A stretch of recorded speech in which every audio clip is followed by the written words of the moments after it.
সমযোজনৰ ধাৰণা concept of adjustment ব্যক্তিয়ে জীৱনকালত নিজৰ অৱস্থা আৰু পৰিৱেশৰ লগত সামঞ্জস্য ৰক্ষা কৰিবৰ বাবে নিজৰ আচৰণৰ প্ৰয়োজনীয় পৰিৱৰ্তন আৰু সংশোধন ঘটাই পৰিৱেশৰ লগত যোগাত্মক সম্পৰ্ক স্থাপন কৰা প্ৰক্ৰিয়াটোকে সমযোজন বোলা হয়।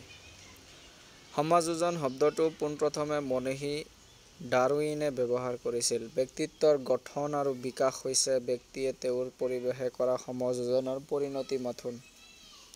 প্ৰতিজন লোকেই হৈছে জন্মসূত্ৰে এক জৈৱিক অস্তিত্ব।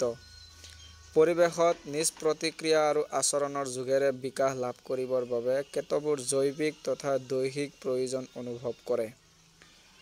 অৱশ্যে জীৱৰ এই দৈহিক প্ৰয়োজনবোৰ ভালদৰে পূৰণ কৰিব পৰাকৈ পৰিৱেশ আৰু পৰিস্থিতি সকলো সময়তে অনুকূল আৰু সহায়কাৰী হৈ নুঠে।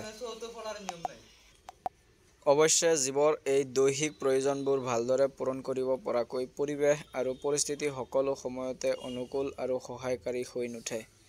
বৰং কোনো পৰিস্থিতিত ই বাধা প্ৰদানকাৰী, বিপদ-বিঘিনিমূলক আৰু ব্যৰ্থতামূলক হৈ দেখা দিয়ে। তেনে পৰিস্থিতিতো আমি জীয়াই থাকি আৰু বিকাশৰ গতি অব্যাহত ৰাখিব লাগে। এই জীয়াই থকাৰ প্ৰয়োজনে আমাক নিজ পৰিৱেশত যিকোনো প্ৰকাৰে খাপ খুৱাই ল'বলৈ শিকায়। সেয়াই হৈছে সমযোজন।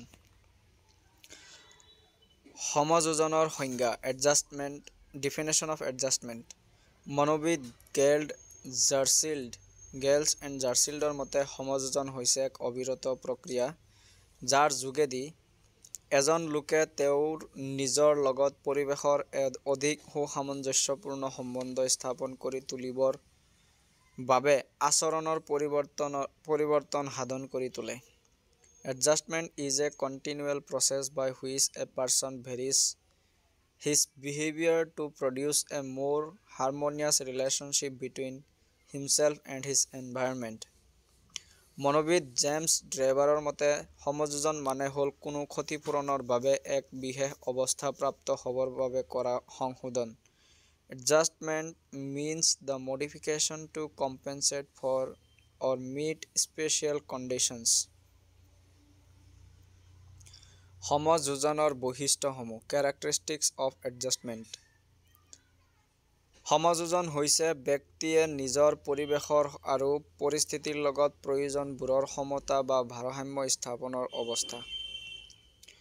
সমযোজন হৈছে ব্যক্তিৰ এক দীৰ্ঘম্যাদী আৰু জীৱনব্যাপী প্ৰক্ৰিয়া, যি সকলো লোকৰ ক্ষেত্ৰত সংঘটিত হয়।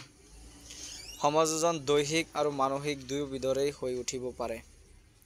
সমযোজন স্থাপন কৰিবৰ বাবে ব্যক্তিয়ে নিজক পৰিৱৰ্তন অথবা পৰিৱেশক পৰিৱৰ্তন কৰি তুলিব লাগে। সমযোজনে ব্যক্তিৰ প্ৰতিক্ৰিয়া আৰু আচৰণৰ আশানুৰূপ পৰিৱৰ্তন সাধন কৰি তুলিব পাৰে। ব্যক্তিয়ে কৰা সমযোজনৰ পৰিণতিয়েই হৈছে ব্যক্তিত্ব। সুস্থ সমাযোজিত ব্যক্তিৰ লক্ষণ qualities of well adjusted person. যিকোনো পৰিৱেশকেই সহজভাৱে ল'ব পাৰে। ব্যক্তি আৰু পৰিস্থিতিৰ প্ৰতি ইতিবাচক মনোভাৱ থাকে। অতিমাত্ৰা উচ্চ বা অযুক্তিকৰ আশা-আকাংক্ষা থাকিব নালাগে। ব্যক্তিৰ আচৰণ নমনীয় আৰু গতিশীল বিধৰ হ'ব লাগে। নিজৰ যোগ্যতা আৰু সীমাবদ্ধতাৰ প্ৰতি তেওঁলোক সচেতন হয়। মৌলিক প্ৰয়োজন পূৰণ কৰিবলৈ নিজৰ ব্যক্তিত্ব সক্ষম কৰি তোলে। প্ৰায়োগিক আৰু বাস্তৱমুখী কল্পনা থাকে। প্ৰত্যাহ্বানৰ সন্মুখীন হ'ব পৰা ইচ্ছা শক্তি থাকে। সমস্যাৰ বাস্তৱ নিৰীক্ষণ ক্ষমতা থাকে। সুস্থ জীৱন দৰ্শন গঢ়ি তুলিব পাৰে। সমযোজনৰ কৌশল এডজাষ্টমেণ্ট মেকানিজম। 1 নম্বৰ ক্ষতিপূৰণ কম্পেনচেশ্যন।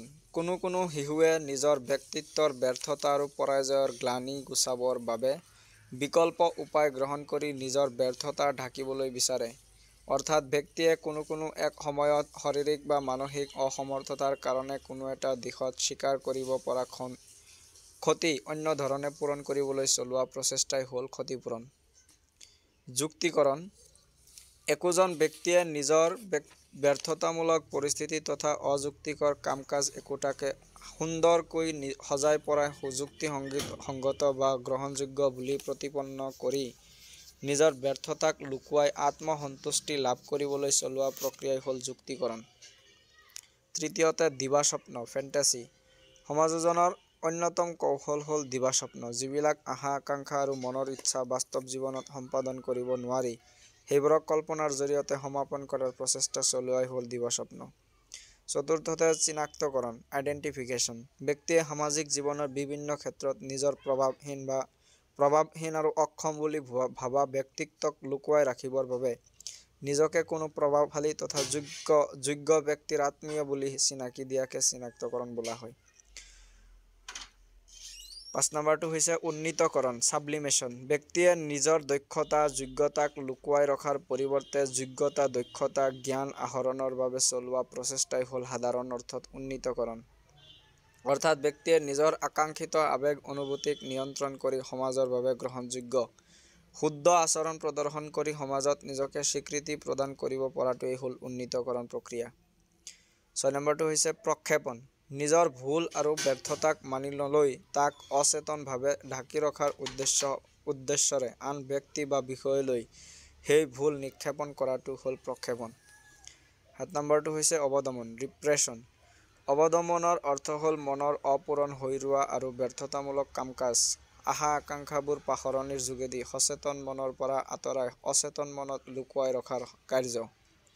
ইয়াৰ ফলত ব্যৰ্থতাৰ বেদনাদায়ক তথা দুখদায়ক অভিজ্ঞতা তথা স্মৃতিক মনৰ পৰা আঁতৰাই ৰাখিব পাৰি। ধন্যবাদ।